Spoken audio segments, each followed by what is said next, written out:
Every single afternoon, no matter the rain, the cold, or the heat, a clock somewhere in central London edges towards 4. And as it does, something begins that almost nobody in the watching crowd fully understands. Tourists raise their phones. Children press forward.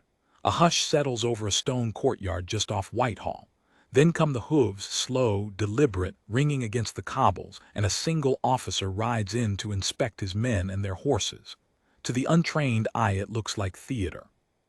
It is not. What you are about to witness is one of the oldest unbroken military routines on earth, a ritual born from a king's return, hardened by a queen's anger, and carried out with the same precision today as it was over 350 years ago. This is the story of the officer's inspection of the king's lifeguard, and the strange, fascinating reasons it still happens every day. To understand the moment, you first have to understand the place. The building is called Horse Guards. It stands between the wide ceremonial space of Horse Guards Parade and the busy road of Whitehall, a handsome gray stone structure with a clock tower rising over a central arch. For centuries, this archway formed the entrance to the old palace of Whitehall and later St. James's Palace, and for that exact reason it is still ceremonially defended to this day. Walk through that arch and you cross from one world into another, from the traffic and noise of modern London into a courtyard where time seems to have slowed down and stopped. Wikipedia. The guards who protect this spot are not ordinary soldiers. The King's Lifeguard is performed by soldiers of the Household Cavalry Mounted Regiment, and Horse Guards itself takes its name from the troops who have mounted guard here ever since the return of King Charles II in the year 1660. These are mounted soldiers and cavalrymen, and the horses are as much a part of the spectacle as the riders. Two of them sit motionless in sentry boxes for most of the day, the troopers in gleaming helmets and polished breastplates, the horses standing patient and still while the world flows past and cameras flash. Household Division. For hours this is the picture. Two mounted troopers are posted outside from 10 in the morning until 4 in the afternoon, and they are changed every hour. Imagine that for a moment.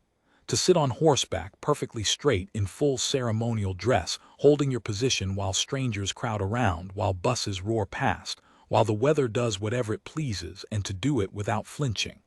That is the daily reality of these soldiers. They are not statues, though many visitors treat them as if they were. They are living men on living animals, doing a job that demands more self-control than almost any other in the army. The royal parks. And then the afternoon begins to fade, and the most curious moment of the day approaches. At 4 o'clock in the courtyard on the Whitehall side of the building, a short ceremony unfolds that ends the day's sentry duty. The two troopers on horseback, together with guards on foot, form a line in the courtyard, where they are inspected by an officer of the regiment who has ridden down specially from the barracks near Hyde Park to do it. This is the heart of our story, the officer's inspection. It has several names. Some call it the 4 o'clock parade. Others call it the dismount parade, and it is also widely known by an older, sterner title, the punishment parade.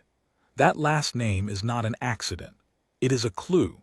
It points back to a moment in history we will come to, a moment of disgrace that turned into a tradition. Household Cavalry Museum, the trip verdict. But first, watch what actually happens. The inspecting officer does not simply glance and nod.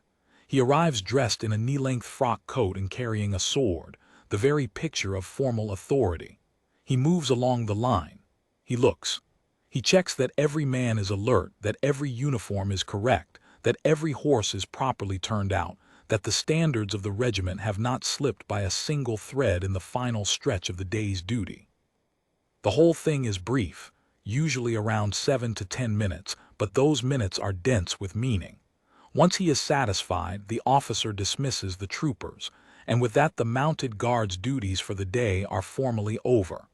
The gentleman's journal +2. Why does such a small ceremony draw a crowd at all? Part of the answer is intimacy. The grand changing of the guard, the one most people picture, takes place earlier in the day and pulls enormous crowds. But this late afternoon inspection is quieter, smaller, closer. Unlike the famous changing of the guard at Buckingham Palace, here there are smaller crowds and no railing standing between the public and the men and horses taking part, which makes it a favorite among families with young children and anyone hopping for a remarkable photograph. You can stand close enough to hear the leather creak and the bits jingle. You can watch a horse's breath cloud in the cold. You are not separated from history by a fence. You are standing right beside it, changing the guard. There is, however, a line you must respect quite literally. A painted white line runs across the ground and visitors are expected to stay behind it. The reason is simple and serious. These horses are not pets and not props. They are large, powerful, highly trained working animals, and a startled horse can bite or kick.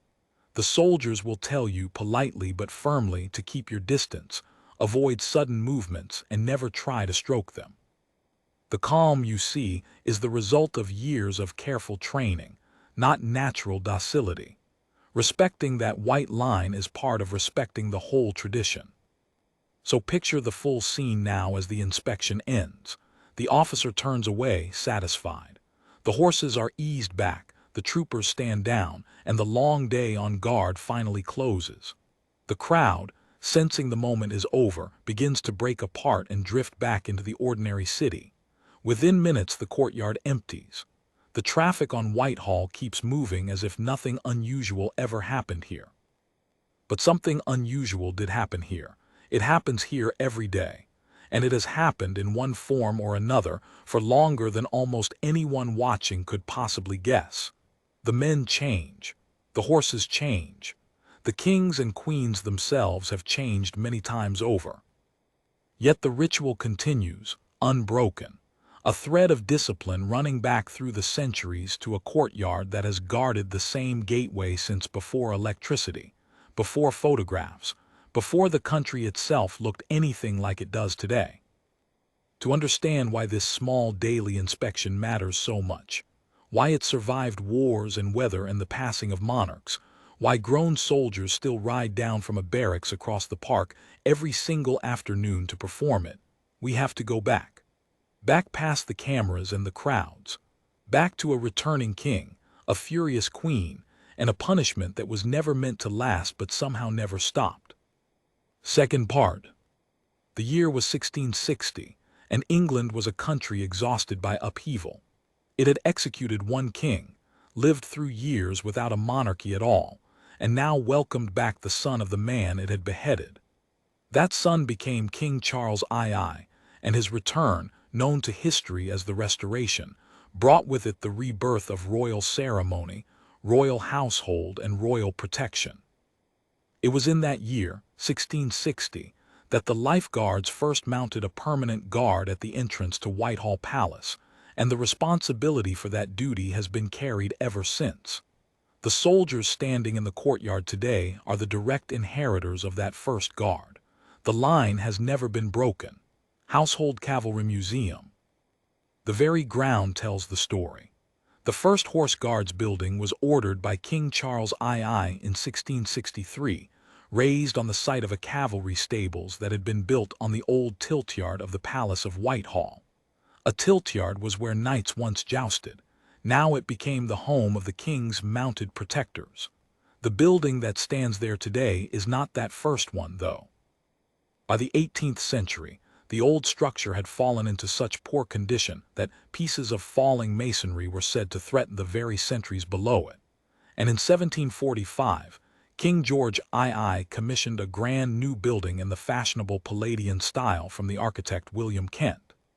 Kent died in 1748 before the old building was even pulled down, and the work was carried on by others, finally taking close to 10 years to complete. The clock tower and the arch you see in every photograph are the result of that long labor. Wikipedia +2. Why guard this exact spot for so long, across so many centuries? The answer lies in geography and meaning. After a fire at Whitehall in 1698, the royal court moved to St. James's Palace. And so the purpose of horse guards shifted to controlling the ceremonial approach to St. James's from Westminster. Even today, the building remains the official entrance to St. James's and Buckingham Palace. To guard this archway is to guard the symbolic doorway to the monarch. The duty is not about stopping an army. It is about marking every single day that the sovereign is protected and that the old order endures. Wikipedia. One ancient privilege still survives at this arch, and it captures the strange continuity of the place. In the old days, entry through to the royal park beyond was controlled by special ivory passes given only to favored members of the court. That tradition continues even now, though the modern passes are made of plastic rather than ivory, and to this day only the monarch has the right to drive through the arch without one. Think of that. A rule from the 17th century, quietly enforced in the age of motor cars and mobile phones. Wikipedia. For most of its long life, the changing and guarding here followed a steady rhythm. But the particular ceremony at the center of our story, that 4 o'clock inspection, the so-called punishment parade, has a sharper and more human origin. And it begins not with pageantry but with disgrace. The routine began in 1894, when Queen Victoria found the guards drinking and gambling in the afternoon instead of attending to their duty. Picture the scene as the story has come down to us. A queen, supreme ruler of a vast empire, arriving to find the soldiers meant to be guarding her royal approach idling away the day, cards and drink in hand, discipline abandoned. Her response was not to dismiss them or imprison them. It was something far more lasting. She proclaimed that they would be punished by an inspection at 4 o'clock every single day for the next 100 years. Wikipedia. It was a punishment measured not in days or weeks but in a century. A sentence designed to outlive everyone who had committed the original offense, and their children too. And remarkably, the soldiers kept to it. Day after day, year after year, decade after decade, the 4 o'clock inspection was carried out, long after the men who had been caught were gone, long after Queen Victoria herself had died. Here is the most extraordinary part.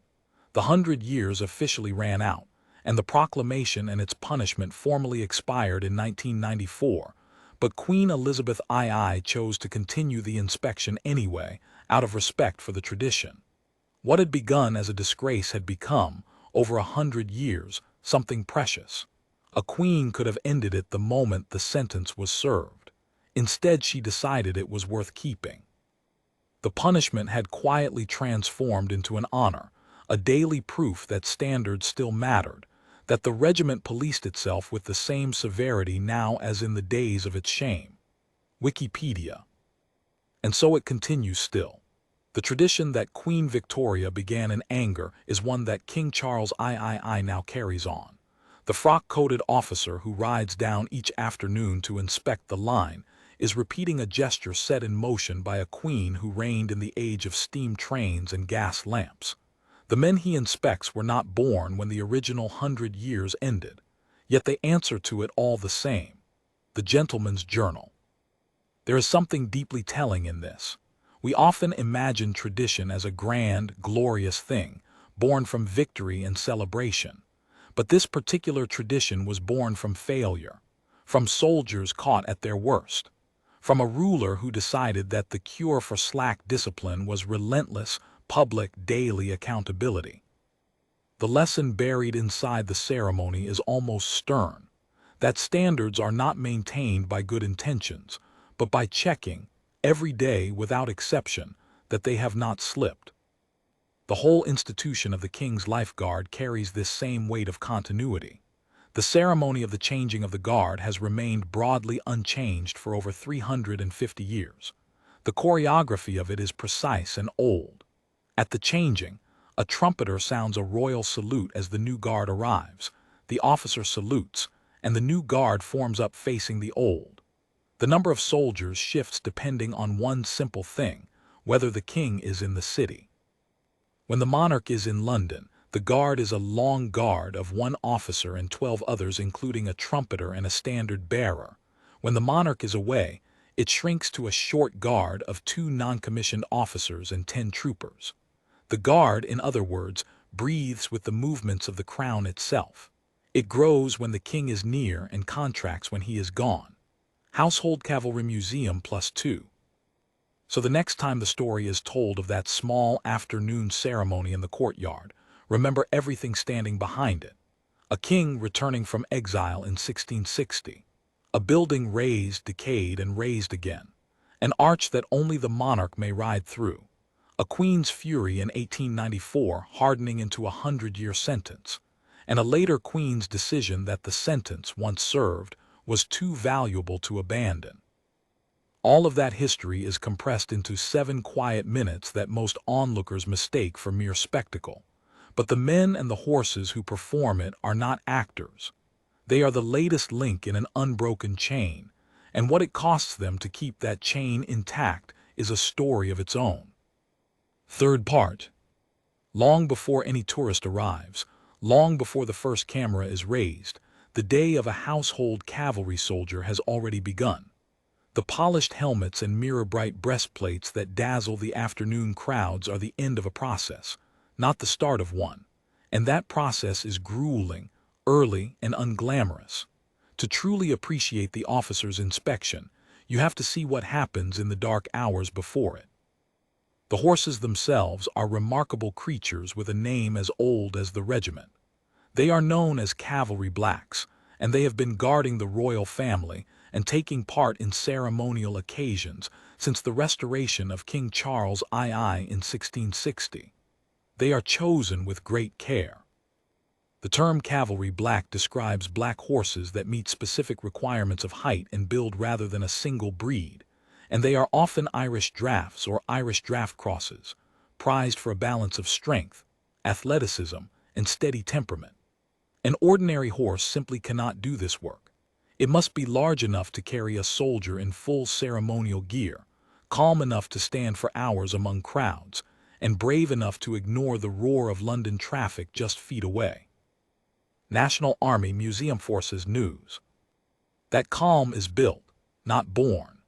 Young horses joining the regiment are called remounts, and they go through a thorough training program at the Household Cavalry Training Wing in Windsor, first being back to ride and learning their basic paces before being introduced to road work.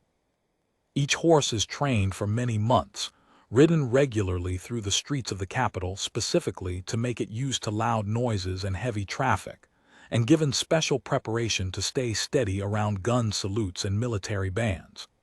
Everything frightening to a normal horse, the bangs, the flags, the press of people, is patiently introduced until it becomes ordinary. Once their training is finished, the horses are moved to the Knightsbridge barracks for the final stages and, like the great drum horses, are given an official name only when they are fully ready. Horse and Hound +2. The soldiers undergo their own demanding transformation, and here is a fact that surprises almost everyone. Most soldiers who join the mounted regiment have never ridden a horse before in their lives. The composed riders sitting like statues outside horse guards were, not long before, complete beginners.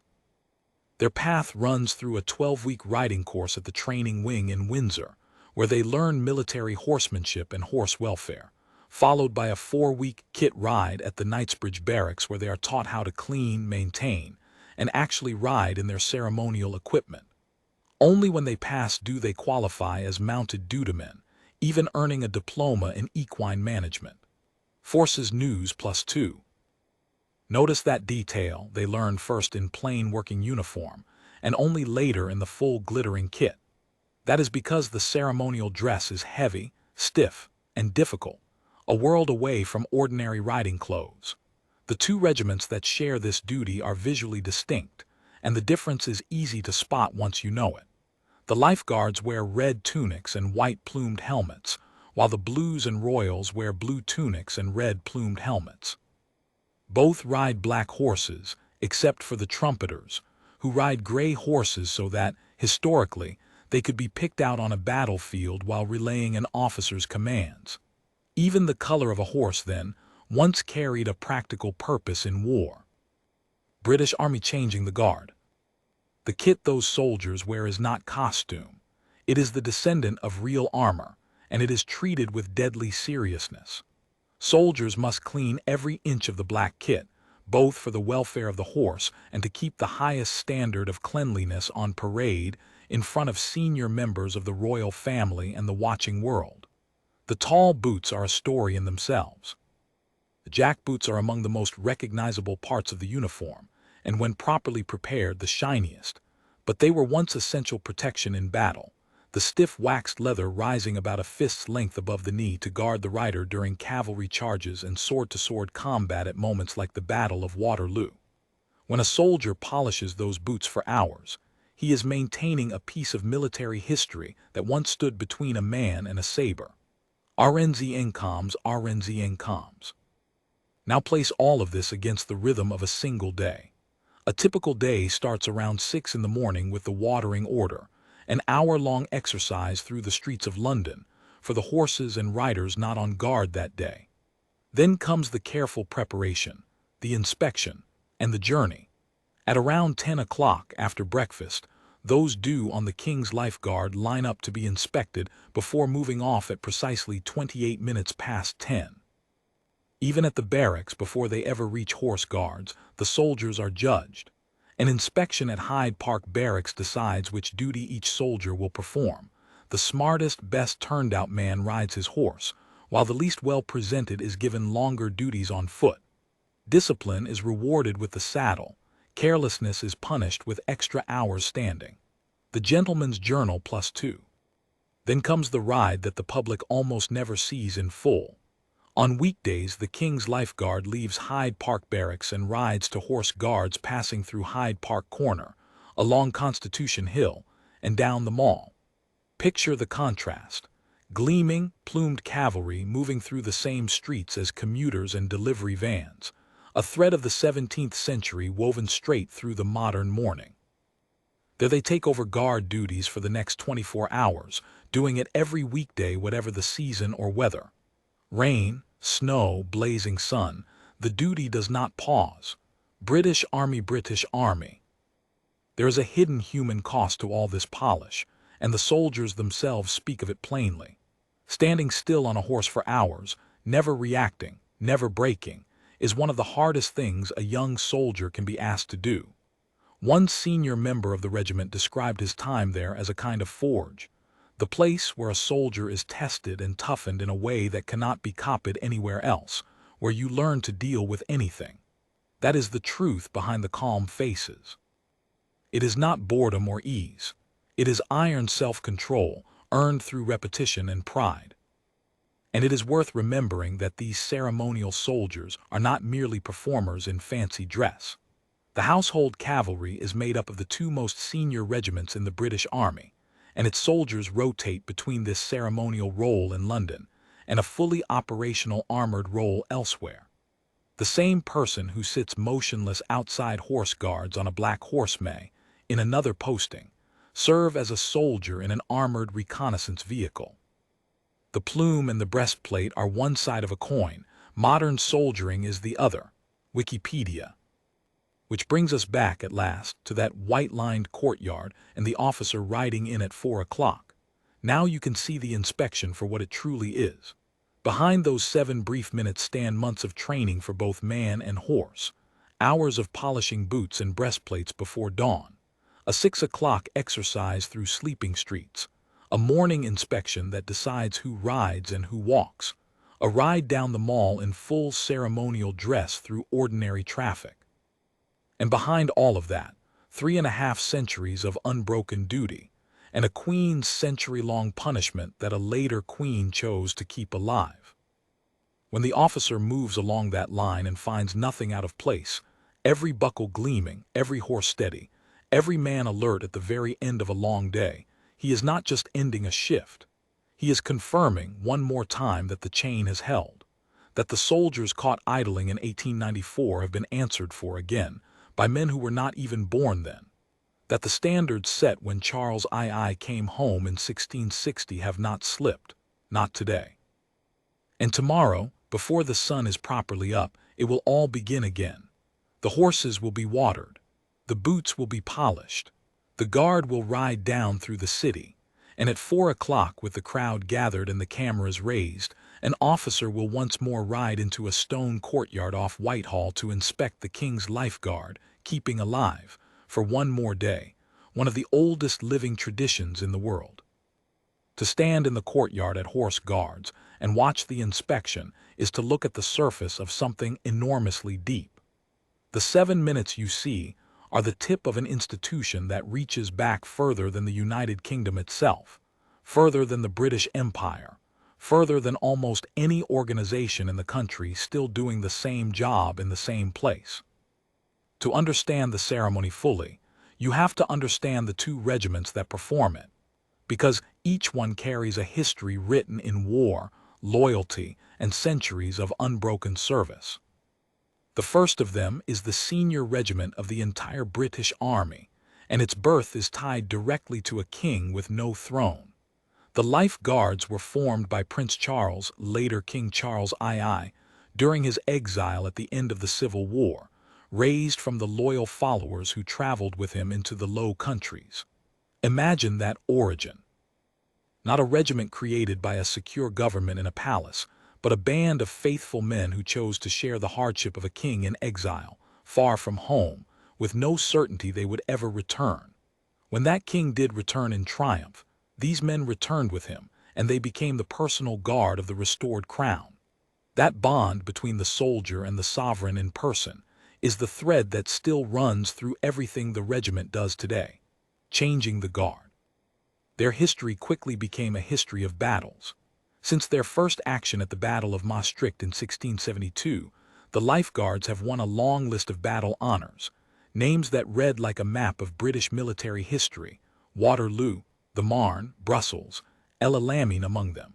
The soldiers who now sit so still and silent in the saddle belong to a regiment that has charged into some of the most famous fighting in the world.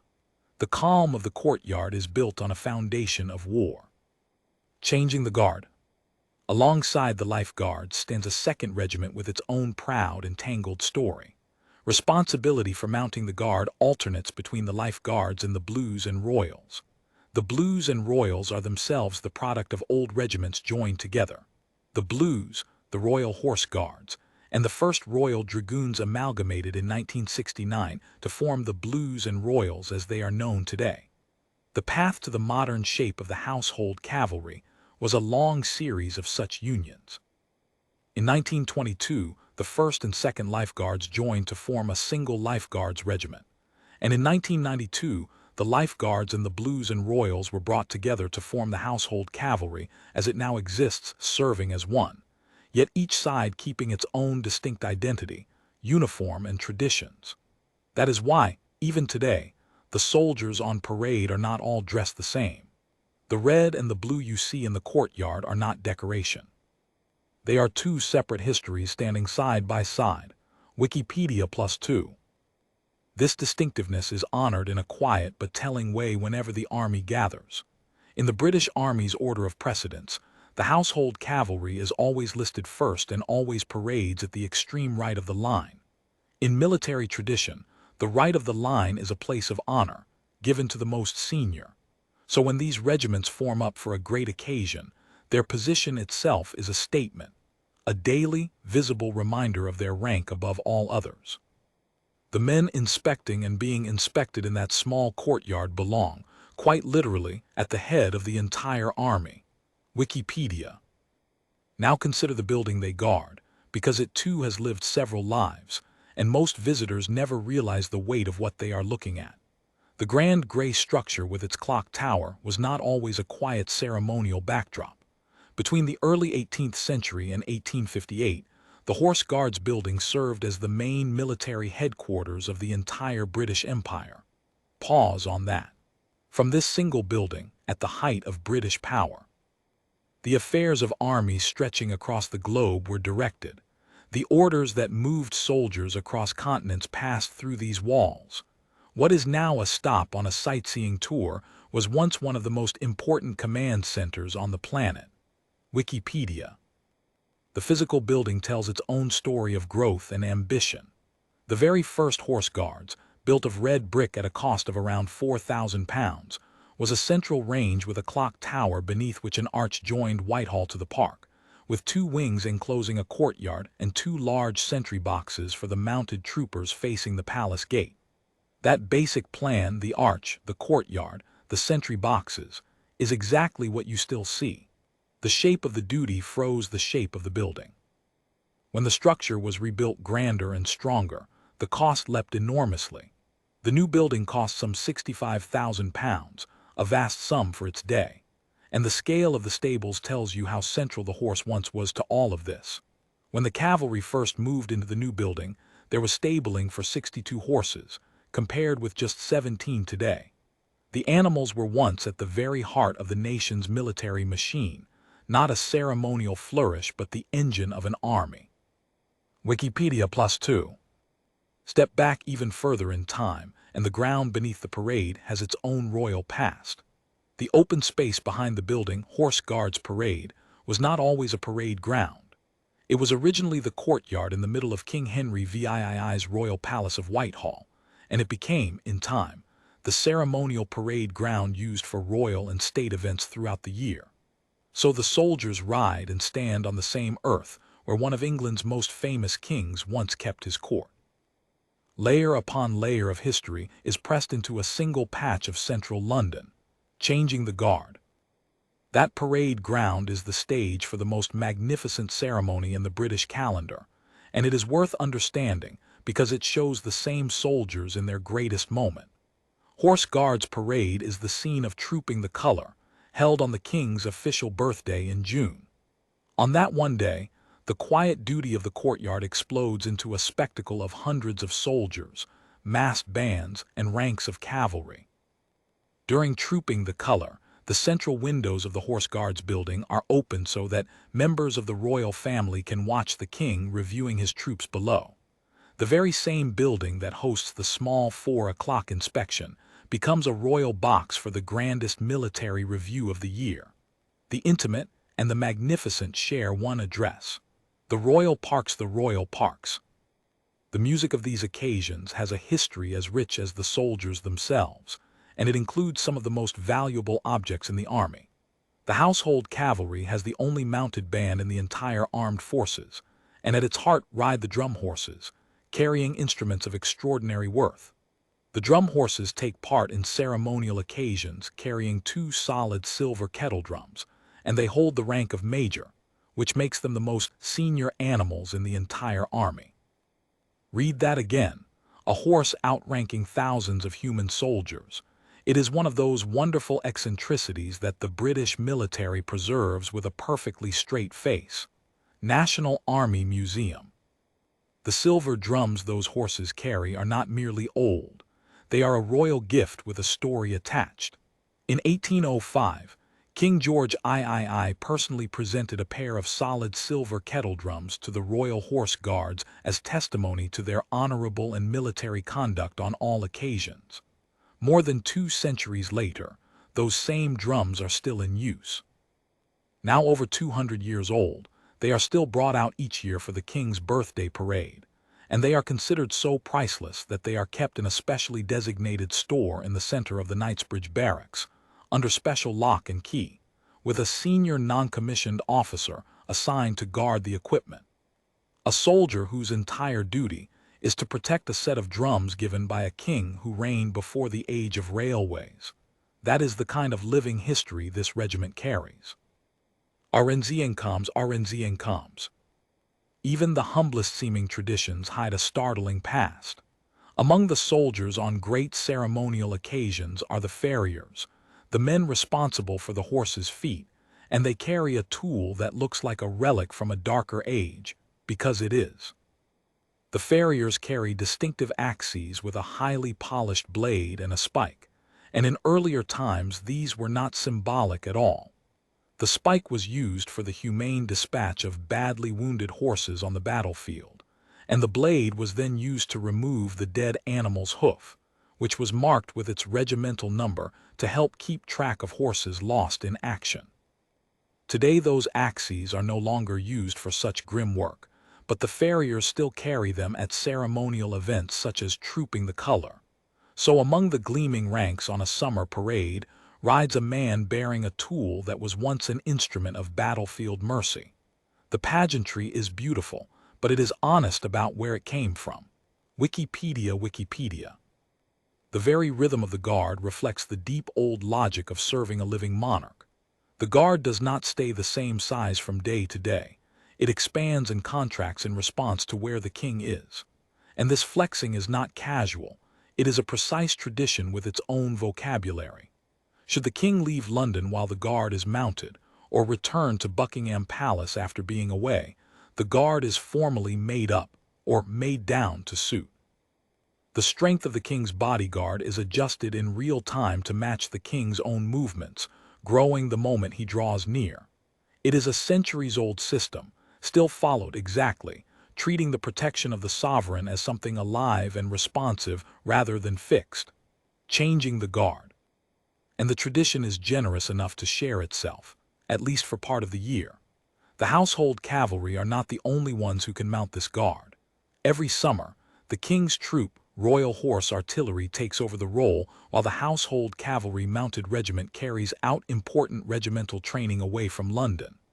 The duty never lapses, but the hands that hold it can change, and on rare occasions other mounted units from Britain and the wider Commonwealth have stepped in. Mounted units such as the King's Troop, Royal Horse Artillery, and even the Royal Canadian Mounted Police have, at times, mounted the Guard.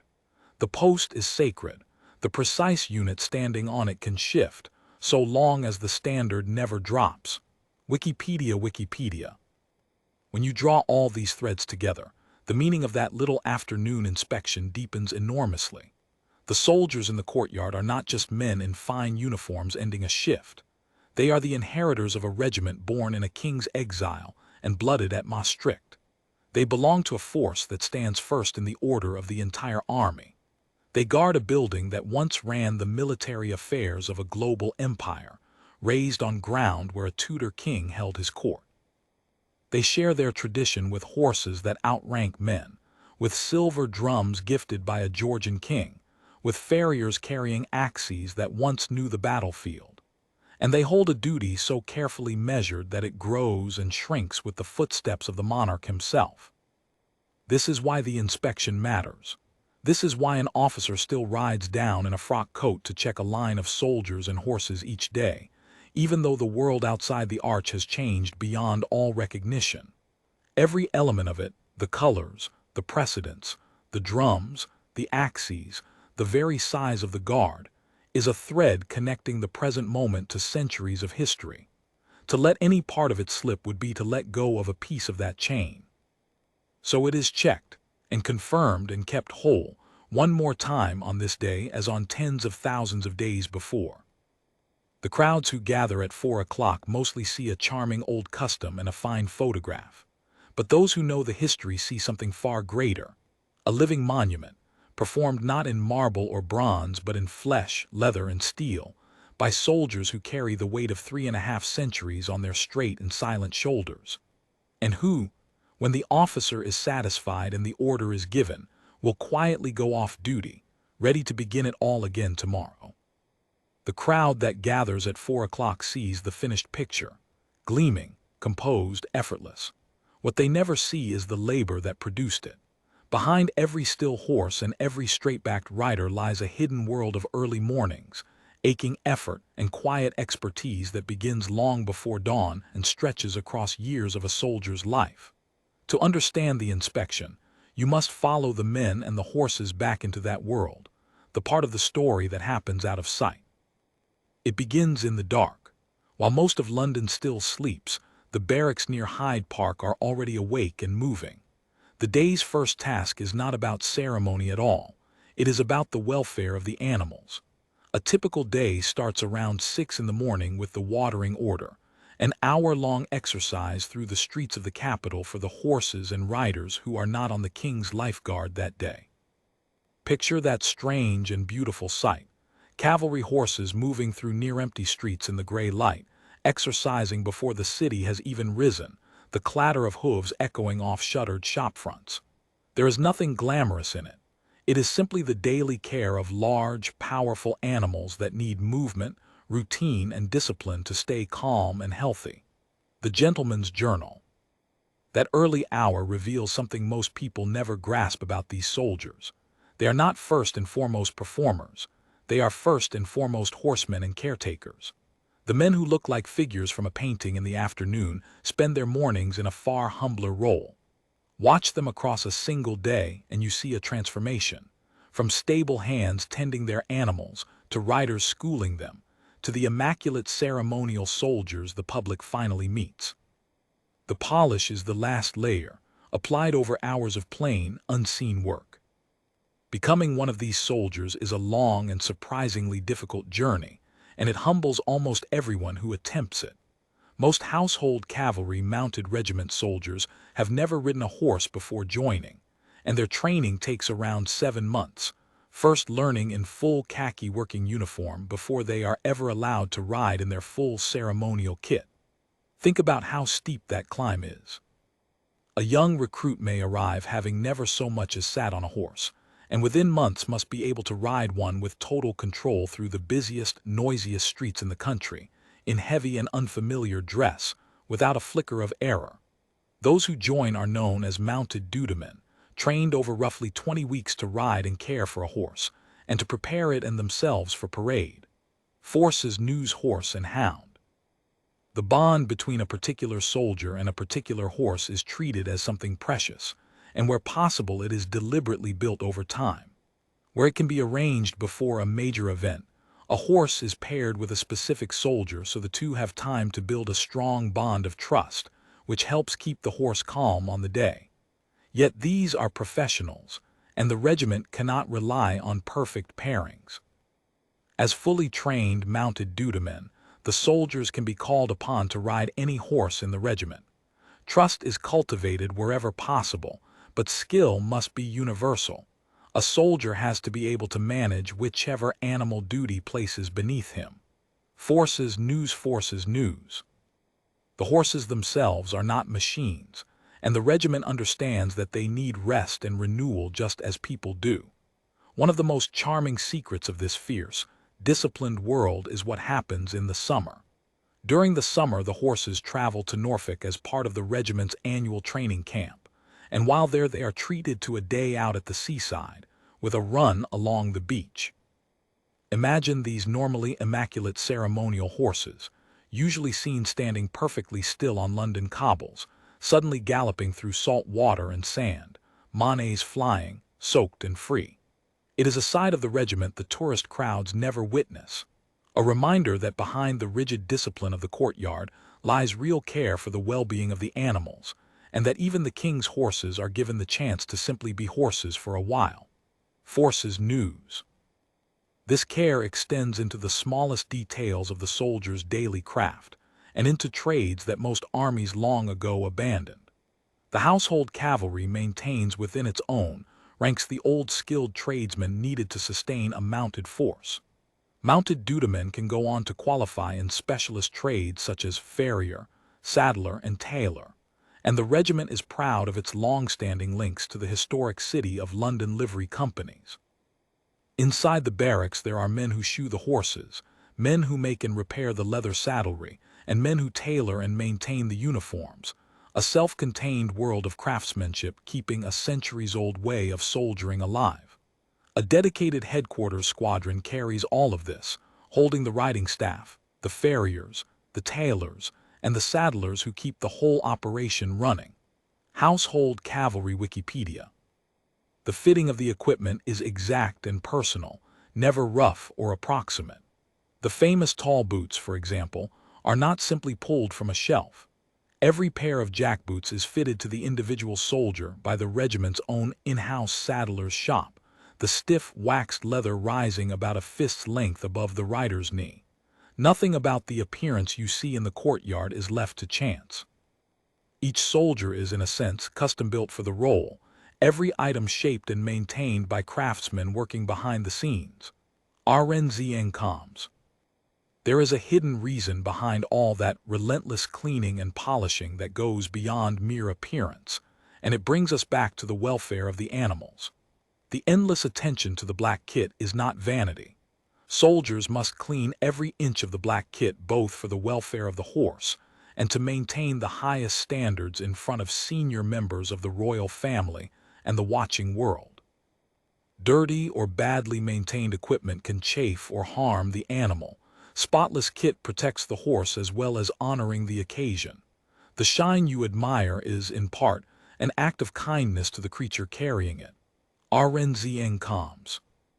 The standard demanded is so absolute that even children are taught to respect it. At the regiment's museum, young visitors are sometimes given a taste of the discipline that real troopers live by. During summer workshops, children are taught what it takes to be a trooper by learning how to shine boots and breastplate well enough to pass a daily inspection. Even in play, the lesson is the same one that governs the whole regiment, that nothing reaches the parade ground until it has met an exacting standard, checked and confirmed. That same museum offers one of the only windows the public has into the working life behind the spectacle. At the Household Cavalry Museum, set in the original 18th century stables, visitors can watch the troopers working with their horses through a large glazed partition. Stand at that glass, and you see the unvarnished truth of the regiment: soldiers grooming, mucking out, preparing tack, doing the ordinary daily work that makes the extraordinary ceremony possible. It is a living museum, where troopers prepare their horses for daily duties, and where visitors can hear first-hand accounts of the rigorous and demanding training the soldiers undergo. The polished display in the courtyard and the honest labor behind the glass are two halves of one truth. Changing the Guard Household Cavalry Museum. And here is the fact that reframes everything you have watched. These are not ceremonial soldiers who play at being warriors. They are warriors who also perform a ceremony. The same soldiers learn to care for their horse, their kit, and themselves on the streets of London, while the wider regiment takes pride in leading the way in armored warfare and maintaining the traditions of those who came before. The dual nature of their lives is real and demanding. A trooper trains not only as a mounted dutyman, but as part of an armored crew, learning to drive and then to operate the weapons and sights of a modern reconnaissance vehicle. The man sitting motionless on a black horse outside Horse Guards may, in another chapter of his service, be a fully trained soldier in an armored vehicle far from any crowd. The British Army. This is what the regiment means when it speaks of the best of both worlds. The Household Cavalry is split between an operational armored regiment and the ceremonial mounted regiment, and like the Foot Guards, the soldiers rotate between the operational and ceremonial roles. A soldier's career swings between the historic and the modern, between the saddle and the armored hull, between the silence of the courtyard and the demands of active soldiering. The plumed helmet and the modern uniform belong to the same person. The discipline learned in one feeds directly into the other. Wikipedia. Even the horses, in the end, are cared for with a loyalty that lasts beyond their working lives. These animals are not used up and discarded. When their years of duty are done, the regiment's culture is one of gratitude toward them. The same care that fits their tack and shines their kit and runs them along a Norfolk beach also follows them into a dignified retirement. The relationship between these soldiers and their horses is not transactional. It is, in its own way, a partnership of trust built over years of shared early mornings, shared duty, and shared standards. So return one final time to that courtyard, and to the officer riding in at 4 o'clock to inspect the line. Now you can read the whole picture written into those few minutes. You can see the 6 o'clock watering order in the half-light. You can see the 7 months it took to turn a nervous beginner into a calm horseman. You can see the saddler fitting the boots, the tailor maintaining the tunic, the farrier shoeing the horse. You can see the careful pairing of rider and animal, the trust built between them, the beach run that let the horse breathe. You can see the soldier who is also a crewman, the ceremony that is also a profession, the welfare hidden inside the polish. The inspection asks a simple question of all of it. Has the standard been met? Is every man alert, every horse steady, every buckle gleaming at the very end of a long day? And when the officer finds that it has, when he gives the order and the duty closes, he is not merely ending a shift. He is honoring everything unseen that made the moment possible: the early hours, the long training, the patient craftsmen, the cared-for animals, the soldiers living their double lives. The crowd will drift away thinking they watched a quaint old custom. But you will know better. You will know that what looks effortless is the product of relentless effort, that what looks like decoration is built on genuine discipline, and that the calm faces in the courtyard belong to people and animals who have earned, through countless hidden hours, the right to stand there at all. And tomorrow, before the city wakes, it will all begin again: the watering, the grooming, the polishing, the riding, so that at 4 o'clock, one more time, the line can stand ready, and the answer to the officer's silent question can be the same as it has always been.